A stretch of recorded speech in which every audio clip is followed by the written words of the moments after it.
olha só, tem gente que se forma, se qualifica aí para uma profissão, sai da casa dos pais e ainda assim não consegue ter independência financeira. Tudo bem que por algum tempo a ajuda da família é necessária para conseguir tocar a vida, né? Mas chega um momento em que é preciso pagar as contas sozinhos. E aí, como conquistar a independência financeira? Então, sobre esse assunto eu falo agora com o André Frelich, planejador de finanças pessoais. Falei certo seu sobrenome, André? Então tá bom, já começamos bem. André, então me conta, é difícil conquistar essa independência financeira? Bom, Maria, na verdade é um processo que ele começa já na educação com os pais, né? Os pais, eles precisam orientar as crianças e educá-las para que elas sejam independentes.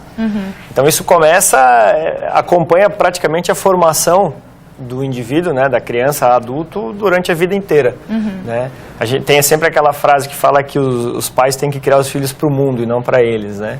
E isso é verdade. Então, e por que isso? Porque a partir do momento que o pai ensina a criança a ser uma pessoa, né, a se tornar um adulto independente, responsável pelas suas atitudes e pelo seu destino, pela sua vida, ele começa a se preparar ainda em tempo, ou seja, ainda em casa e sobre os cuidados dos pais, para adquirir essa autonomia, né, nesse primeiro momento, como você trouxe ali na chamada.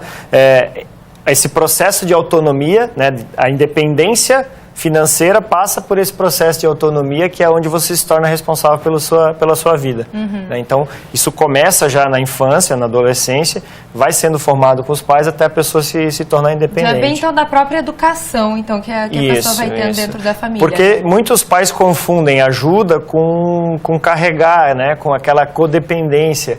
E isso vai tornando, e a proteção, né, ajuda com proteção também, uma super proteção que alguns pais acabam confundindo, ou não querendo que o filho sofra, ou não querendo que o filho passe por alguma situação que ele precisa se resolver sozinho. Essa superproteção faz com que você tire a independência e a autonomia dele. Então ele acaba sempre dependendo do pai, porque sempre na hora que ele precisou, o pai estava ali para socorrer. E isso acaba invertendo o processo. Os filhos não saem do ninho. Né? Na própria natureza a gente vê exemplos dos animais fazendo esse processo, né? Algumas espécies de uma forma até mais agressiva que as outras, mas esse processo precisa acontecer. Precisa acontecer, né? Existe alguma idade ali que dá para dizer assim que os jovens saem de casa, que é mais comum assim de acontecer essa primeira autonomia financeira? Isso não tem uma idade ideal, ela vai depender do processo, né? Então, a partir do momento que você começa com uma educação financeira já na adolescência, né? Onde você começa a passar parte das responsabilidades financeiras dos filhos para eles mesmos cuidarem, isso já começa a entrar nesse processo, nessa liberdade meio que automático, assim. E que tipo de obrigações, né? Por exemplo, se a criança recebe mesada, você pode incluir na mesada gastos com os valores, por exemplo, com o curso de inglês, com a mensalidade da escola, com o transporte, para que ele, dentro do universo dele, administre esse valor, né? Para que ele já comece a criar responsabilidade em cima daquilo que faz parte do universo dele. Então, essas atitudes podem ensiná-lo aos poucos, né? E ele está no momento adequado, porque se ele, por exemplo, se perder num primeiro momento, faz parte do processo. O pai tem que orientar e corrigir alguns detalhes que precisam nessa fase. Porque é melhor ele, por exemplo, quebrar com 15, 16 anos do que com 50, com 60 sozinho. E existe uma diferença também, porque muitos jovens saem de casa somente quando casam. E outros não, outros saem solteiros.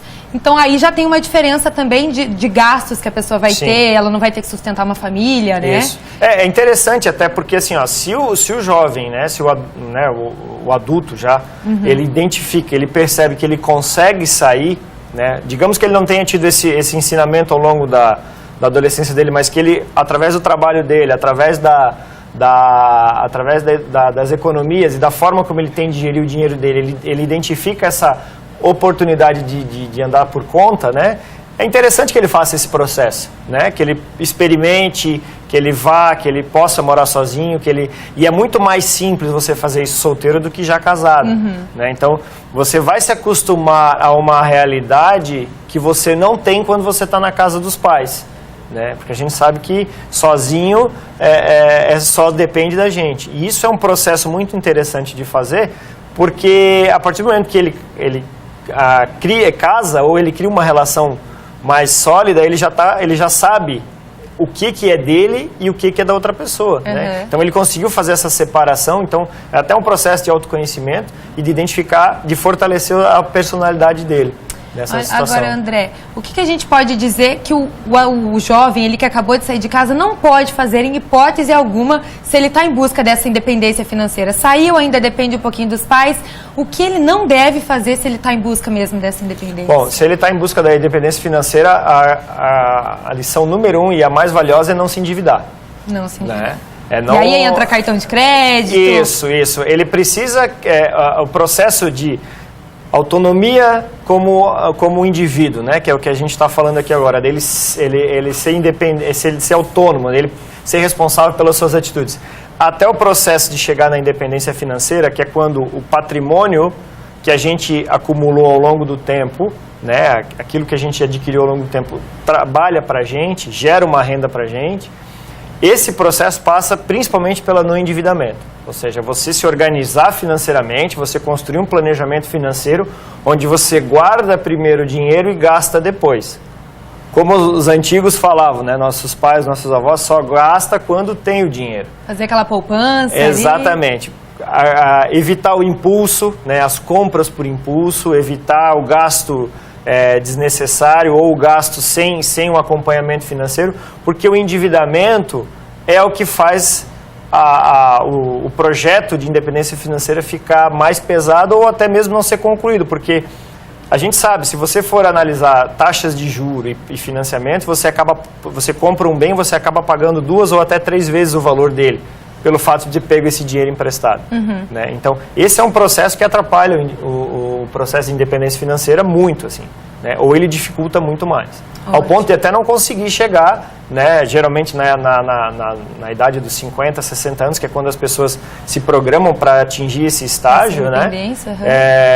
Se você tem uma vida ou tenta construir baseado no endividamento, isso se torna muito mais difícil ou até mesmo não consegue. Ótimo. André, então tá. Então já fica o convite aqui para você voltar uma outra hora para a gente falar só dessa independência financeira que alcança lá com os seus 50, 60 anos de idade. Pode ser? Ok, estou à disposição. Então, será um prazer. Muito obrigada pela sua presença aqui e nos ajudarem com esse tema tão importante. Eu agradeço, foi um prazer também, estou sempre à disposição. Ótimo, obrigada.